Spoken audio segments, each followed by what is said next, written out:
மக்கள் டிவி நேயர்கள் அனைவருக்கும் திருவண்ணாமலை ஆனந்தாழ்வாரின் இனிய மாலை வணக்கம்.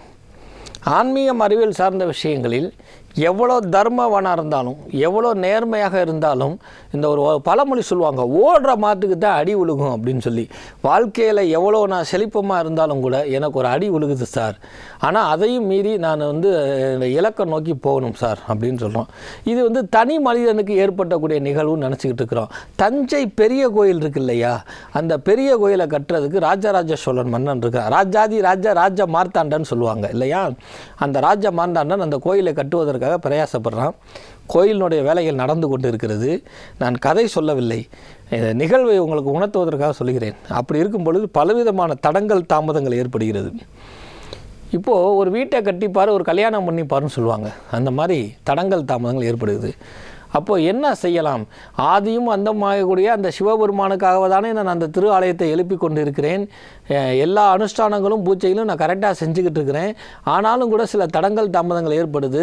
நம்ம கண்ணில் விளக்கணையை ஊற்றிட்டு எல்லாத்துக்கும் தான தர்மம் கொடுத்தா. இப்போ தஞ்சை பெரிய கோயிலை பற்றி சொல்லணும்னா 2 விஷயங்களை எளிமையாக சொல்கிறேன்.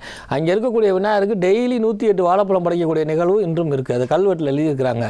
அங்கே வேலை பார்த்தவங்களுக்கு உதவி பண்ண பாட்டியினுடைய பேரை கோபுரத்து மேலே செதுக்கி வச்சிருக்காரு. அவ்வளோ நல்லவரான் தஞ்சை ராஜராஜ சோழன். ஆனால் அந்த கோயில் எழுப்ப தடங்கள் இருக்குது.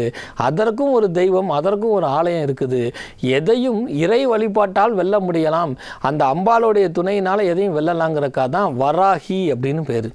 இந்த வராகி அம்மன் இன்னைக்கு தஞ்சை பெரிய கோயிலில் போனால் மிகவும் சக்தி வாய்ந்தவளாக எளிமையாக இருப்பாள். அவள் தான் இந்த ராஜராஜ சோழனை கோயிலை கட்ட வச்சதும் அவள் தான். அவனுக்கு ஏற்பட்டக்கூடிய தடங்களை நிவர்த்தி பண்ணது தான். ராஜராஜ சோழன் மறைந்த பிறகு அவன் பேரும் புகழும் இன்னைக்கு சதய விழாவை நடத்த வைத்து கொண்டிருப்பவளும் அங்கே இருக்கக்கூடிய வராகி தான். அப்போது இந்த வராகி அகலவள் தன்னுடைய அம்சமாக அங்கே இருந்து கந்திஸ்தி, ஏவல், ஓவல், செய்வினை தடங்கள், கோளாறு, இடைஞ்சல் பண்ணுறவன், அப்ரூவ்மெண்ட் கொடுக்காதவன், ஒன்றும் இல்லாததுக்கெல்லாம் டிடிசி அப்ரூவல் கொடுத்து சிடிசி அப்ரூவல் கொடுக்காதவன், கஷ்டப்படுறவன், கிணறு வெட்ட முடியாதவன், இவங்களுக்கெல்லாம் உறுதுணையாக இருக்கணுமா? சென்று வணங்குங்கள் வராகியை. இதுக்கு உதாரணம் சொல்கிறதுக்கு தான் சொன்னேன். தஞ்சை பெரிய கோயில் எழுப்புனதற்கு ராஜராஜ சோழனுடைய முயற்சியும் அங்கே இருக்கக்கூடிய தஞ்சை பெருவுடையாரும் இருந்தாலும் கூட சிவபெருமானுடைய விளையாட்டில் பாருங்கள், பஞ்சமிக்கு உகந்தவள் சில தீய சக்திகளை முறியடிக்கக்கூடியவள். அதனால தான் பெருமாள் கூட வராக அவதாரம் எடுத்து வேதங்களை கடலுக்குள்ளே இருந்து எடுத்துகிட்டு வந்தான். அந்த வராகங்கிறது பன்றி. அந்த வராகியாகப்பட்டவள் தன் அங்கே இருந்து அந்த பெருமாளுடைய கோயிலை பாதுகாவலாக இருந்து ராஜராஜ சோழனுக்கே தடங்களை நிவர்த்தி பண்ணியவள். அதனால் தடங்கள் தாமதங்கள் ஏற்படுவதற்கு திருநின்ற ஊர்னு சொல்ல சிவகாசிக்கு பக்கத்தில் இருக்கக்கூடிய திருத்தங்கள் இருக்கக்கூடிய பெருமாள் எவ்வளோ முக்கியமோ அந்த மாதிரி வராகி அம்மனும் முக்கியம். ஆலய திருப்பணிக்கு மட்டும் இல்லாமல் அல்லல் படுற ஒவ்வொரு மனிதனுக்கும் வராகியை வணங்கி கொண்டு வரும் பொழுது, குறிப்பாக பஞ்சமி அன்னைக்கு வராகி கோயிலை போய் வணங்கிட்டு வரும் பொழுது வராகியினுடைய அருளால் எல்லாவுடைய தடங்களும் முறியடிக்கலாம். எவ்வளோ இந்த காலத்தில் ஒரு மூட நம்பிக்கை இருக்குது, அல்லது உண்மையான நம்பிக்கைன்னு கூட சொல்லலாம். செய்வினை வச்சுட்டான், கோளாறு வச்சுட்டான், அது வச்சுட்டான், அரண்டு பயந்து சாகுறமா, அதை நிவர்த்தி பண்ணுவதற்கு வழி தெரியாமல் இருக்குதா, அது நம்புறதா வேணாமாங்கிற கதையை அடுத்த நிகழ்ச்சியில் சொல்கிறேன். அது இருக்குதா இல்லையாங்கிறத உங்ககிட்ட மக்கள் தொலைக்காட்சி வழியாக ப்ரூவ் பண்ணுறேன். ஆனாலும் கூட அதெல்லாம் வென்று முறியடிப்பதற்கு அன்னை வராகி இருக்கிறார். இந்த வராகியாகப்பட்டவள் யார் தெரியுமா? சப்த கன்னிமாருன்னு சொல்லுவாங்க. இன்னைக்கு திருவண்ணாமலைக்கு போனீங்கன்னா அண்ணாமலையாருக்கு காவல் தெய்வமாக இருக்கக்கூடியது சப்த கன்னிமார். இதை நிறைய பேர் கவனிச்சிருக்கவே மாட்டாங்க. இந்த சப்த கன்னிமாரெலாம் ஒன்று சேர்ந்து தான் பிடரி அம்மனா அண்ணாமலையார் திருவிழாவுக்கு முன்னாடி காவல் தெய்வமாக வருவாள். அந்த பிடரி அம்மன் வெளியில் உத்தரவு கொடுத்தாதான் மறுநாள் கொடியே ஏறும். பிடரி அம்மனுக்கு அப்படி பூஜை பண்ணுவாங்க. அப்போ 7 சப்த கன்னியில் இருக்கிறவள் தான் ரேணுகாம்பாள், வராகி, இந்திராணி அப்படின்னு ஒவ்வொருத்தையும் ஒவ்வொரு பேர். இப்போ முதலோட வராகி உங்ககிட்ட சொல்லியிருக்கிறேன். அப்புறம் ஒவ்வொரு அம்மனை பற்றி உங்ககிட்ட விளக்கி சொல்கிறேன். அப்படிப்பட்ட வராகி இன்னொரு இடத்துல இருக்கிறா. அந்த ஆலயமும் நமக்கு தெரிஞ்சது. ஆனால் அந்த ஊர் தெரிஞ்சது, அங்கே இருக்கக்கூடிய நடராஜர் தெரியும், அங்கே இருக்கக்கூடிய வராகியை அறிஞ்சிருக்க வாய்ப்பில்லை. உத்ராகோஷ மங்கைன்னு சொல்லக்கூடிய ராமநாதபுரம் மாவட்டம் ராமேஸ்வரத்துக்கு போகிற பக்கத்தில் இருக்குது. உணர்த்துவதற்காக ராமேஸ்வரத்தை சொன்னேன்.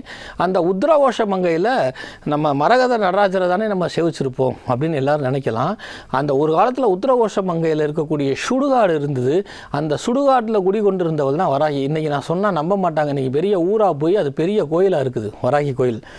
ஏன் இதை உங்ககிட்ட உணர்த்துறேன் அப்படின்னா, வராகி இருக்கிற இடம் செழிப்பம் பெறும். எப்படி சுடலை காடு மாறி இன்றைக்கி செழிப்பம் பெற்று உத்ராகோஷ மங்கை இருக்குதோ, எப்படி அந்த மரகத நடராஜரை யாரும் அசை அசைக்க முடியாமல் இருக்குதோ அதற்கு அடிப்படை காரணம் அங்கே இருக்கக்கூடிய வராகி. ஆக வராகி அம்மன் மனிதனுடைய தனிப்பட்ட வாழ்க்கையில் வெற்றியை கொடுப்பதற்கும் தன் எண்ணிய செயல் நியாயமாக தான் இருந்தால் எவ்வளவு தங்கு தடங்கள் வந்தாலும் அவளை பிரார்த்தனை பண்ணால் நிவர்த்தி பண்ணுவாள். வராகிக்கு எளிமையான பரிகாரம் பால் பாயாசம், பஞ்சமி திதி, அதுபோக தயிர் சாதம், அதுபோக வடை, இதை சாத்தி அவளுடைய சன்னிதானத்தில் சந்திகால வேலைன்னு சொல்லக்கூடிய மாலை நேரத்தில் வச்சுக்கிறது. ஒவ்வொரு ஆண்களும் தனக்கு ஒவ்வொரு தடங்கள் இருக்குது, வேலை வாய்ப்பில் இம்ப்ரூவ்மெண்ட் இல்லை, போனஸ் வரல, சேல்ரி வரல, அவர் நல்லவர் தான் போட மாட்டேங்கிறாங்க, அல்லது பல்வேறு சூழ்நிலை எனக்கு மட்டும் கிடைக்கல, லோன் அப்ளை பண்ணால் கிடைக்கல. உங்க வராகி படத்தை 48 நாள் பைக்கெட்டில் வச்சுட்டு போங்க, அந்த செயலை நடத்தி காமிப்பால் வராகி. வராகிக்குன்னா அவ்வளோ சத்தம், வராதலையும் வர வைப்பாலாம் வராகி.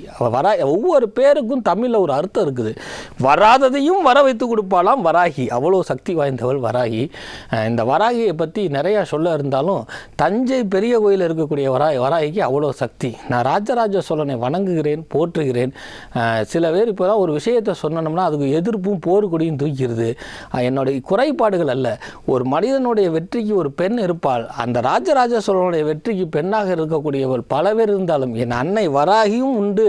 அதனால தான் அந்த ராஜராஜ சோழன், அந்த ஆவுடையார் சிவபெருமான் அகில உலகத்தை காக்கக்கூடிய அந்த தஞ்சை மாமணி கோயில்னு பேர். எல்லா கோயிலுக்கும் பெரிய கோயில்னு பேர், தஞ்சைக்கு மட்டும் தான் மாமணி கோயில்னு பேர். நீங்கள் உங்களுடைய செயலியில் சர்ச் பண்ணி பாருங்கள், தஞ்சை மாமணி கோயில்னு சொல்லுவாங்க. அவ்வளோ பெரிய கோயிலில் அந்த கோயில் செழிப்பம் பெறுவதற்கும் கோயிலை இன்றளவும் காத்து நிற்பதற்கும் உலகவே பெருமைக்கு இருக்கக்கூடிய வராகி உங்களையும் என்னையும் நம் சங்கதியிலும் நம் சமுதாயத்தையும் தங்கு தடங்கள் தாமதங்கள் என்று காத்தரிப்பால்னு சொல்லி அந்த வராகியை வணங்கி தங்களையும் வணங்க சொல்கிறேன். ஏனென்றால் ஒவ்வொருத்தருடைய வாழ்க்கையிலும் ஒரு வகை தடங்களை சந்திக்கிறோம். அதுக்கு கிரகச்சாரம் மற்றும் காரணம் இல்லை, சமூக சூழ்நிலையும் இந்த நாட்டினுடைய இயற்கை சூழ்நிலையும் சாதகமற்ற செயலாக இருக்கிறதுனால் அந்த செயல்களிலிருந்து வென்று வர வராகியை வணங்கி வெற்றி பெறுவோம் வாருங்கள் என்று சொல்லி உங்களிடமிருந்து விடைபெறுவது திருவண்ணாமலை வாசி திருப்பணம் கொரக் நாராயணமே டி. ஆனந்தாழ்வார். வணக்கம்.